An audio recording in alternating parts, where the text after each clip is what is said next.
밤새 잘 주무셨습니까? 6월 27일 화요일 아침입니다. 주님과 함께하는 복된 하루 오늘도 이어가시기를 바라면서 오늘 연대기별 성경 읽기 예레미야 51장과 2장을 읽는 날입니다. 그 가운데 예레미야서 52장 31절 말씀 한 절만 보겠습니다. 52장 31절 유다 왕 여호야긴이 포로로 잡혀간 지 37회가 되는 해 곧 바빌로니아 왕 에윌므로닥이 왕위에 오른 그 해 12째 달 25일에 그가 유다 왕 여호야긴에게 특사를 베풀어서 그를 옥에서 석방하였다. 아멘. 12월 25일에 풀려났다. 그런 말씀입니다. 오늘 이 말씀으로 언제나 소망을 주시는 하나님, 이런 말씀으로 묵상하겠습니다. 예레미야서 마지막 부분을 읽다가 보면 소름이 끼칠 만큼 정확하게 하나님께서 바벨론에 관한 예언을 성취하시고 모든 말씀들을 이루어 가신 것을 느낄 수가 있습니다. 그래서 51장에는 바빌론 멸망에 대한 예언이 마저 나오는데 그 속에서 사람이 찾지 않고 황량하고 광야가 되어진 그 화려한 성읍이 지금 보면 알 수 있죠. 이라크 땅이나 이런 영역에 바빌론 유적지를 보면 웬만큼 로마 유적지는 그래도 사람이 사는 곳이 있는데 없습니다.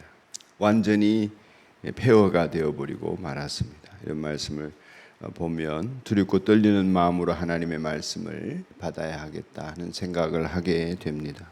예레미야에게 주신 하나님의 말씀은 심판만이 아니라 회복도 약속하셨죠.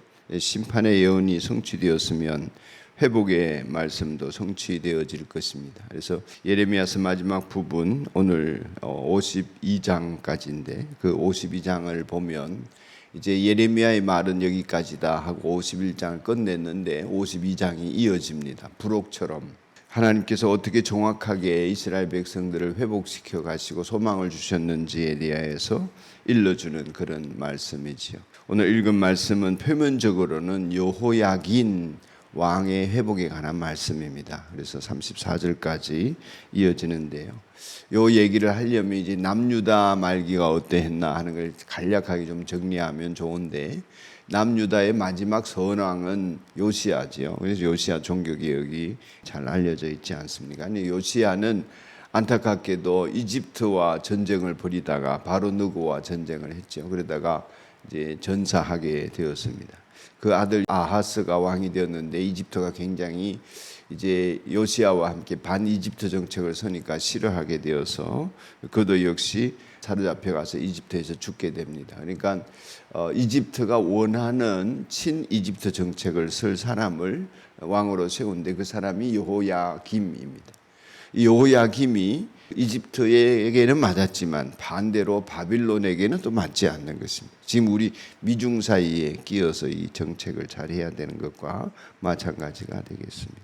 그래서 여호야김이 그렇게 된 것 같지만 사실 우상 숭배로 일관하다가 죽게 되자 여호야긴이라고 하는 왕이 18세의 왕이 되어집니다.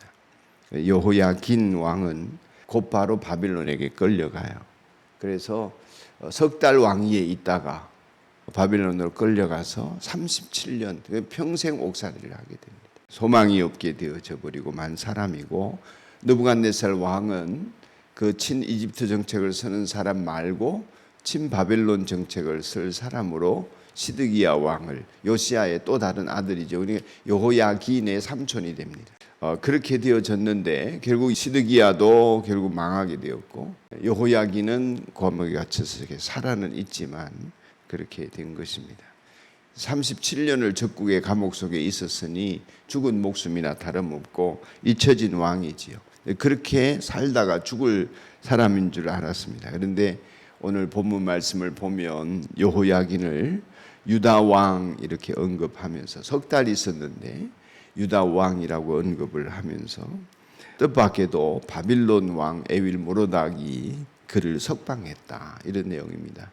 그냥 석방한 것만이 아니라 유다 왕의 지위도 회복시키고 또 그에게 그에 합당한 선처를 해주어서 바빌론 주변에 있는 나라들 중에서 가장 호의호식할 수 있도록 가장 존중받는 사람으로 살아갈 수 있도록 대접받게 만들어줍니다. 이것으로 이제 예레미야서가 끝나게 되지요.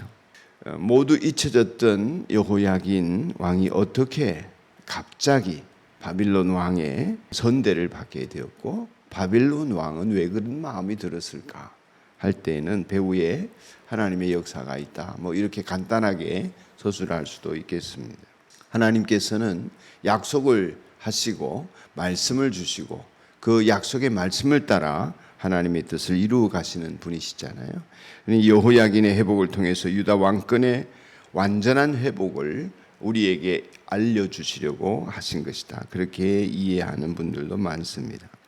또 이 여호야긴이 마태복음에 넘어가면 스알디엘의 아버지로 나고 여고니아라고 표현이 되어 있습니다.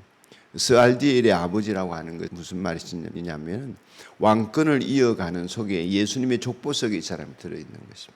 결국에는 여호야긴의 회복은 예수 그리스도를 통해서 다윗의 가지에서 싹이 나고, 또 하나님께서 다윗에게 약속하신 왕권을 영원토록 이어가시겠다 하는 신약의 영적인 계보를 이어가는 데 있어서 이 여호야긴의 역할이 지대했다 하는 것을 보여줍니다.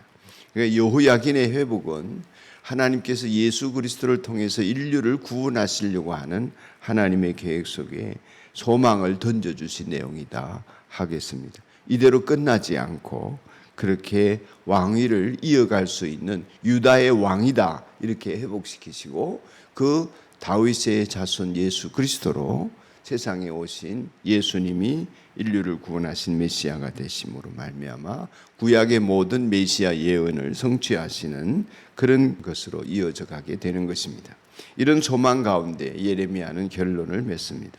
결국 우리는 예레미야가 이미 예언한 대로 나의 생각은 너희 생각과 다르고 내가 너희에게 주는 것은 재앙이 아니라 평안이라 하시면서 장래에 소망을 주려고 한다, 장래에 소망을 주려고 한다, 이런 말씀들을 하셨는데, 하나님께서는 37년의 감옥 생활 속에서 잊혀진 왕을 끄집어내어서 소망이 되게 하신 것처럼 사랑하는 여러분들의 삶 가운데 지금 어떤 어둠과 절망의 터널을 지나가고 있다 할지라도 그 속에서 하나님이 소망이 되기를 원하고 계시고 그 소망의 메시지를 주시면서 함께 이겨가자 그러기를 원하신단 말이죠.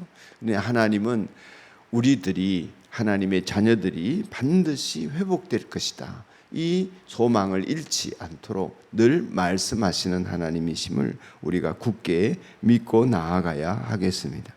결국 하나님의 모든 말씀은 우리들 가운데 평안을 주려 하심이고, 소망을 잃지 않고 세상에서 그러할지라도 영원한 나라에, 또 세상에서 37년간의 옥살이와 같은 절망 가운데 있을지라도 소망 가운데 하나님 말씀하신 것은 반드시 이루어져 감을 믿도록 해 주십니다.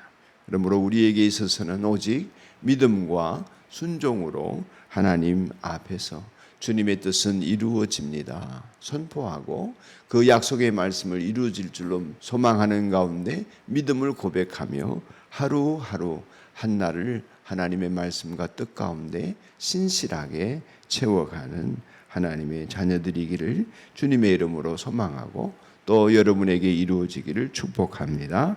간절히 기도합니다. 기도하겠습니다. 하나님 아버지, 아들이신 예수님을 통해서 주님의 역사를 완성하시고 구원을 이루시며 소망을 주셨음을 감사합니다. 언제나 소망을 주시는 하나님 아버지, 오늘도 주님의 은혜 가운데 우리가 어떤 육신의 상황에 처해 있을지라도 하나님이 희망이 됨을 믿습니다. 하나님께 소망을 두고 살아가는 사람 저희들이기를 원합니다. 도울 힘이 없는 인생을 의지하지 아니하고 기병을 마병을 의지하지 아니하고 하나님만을 소망하며 오늘도 주님이 회복시켜 주시고 역사하실 것을 기대하는 속에 주님 믿음으로 한날을 채워가는 오늘 하루의 삶이기를 간절히 원합니다. 하나님의 자녀들의 인생이기를 간절히 원합니다. 복에 복을 더하여 주옵소서. 예수님 이름으로 기도드립니다. 아멘.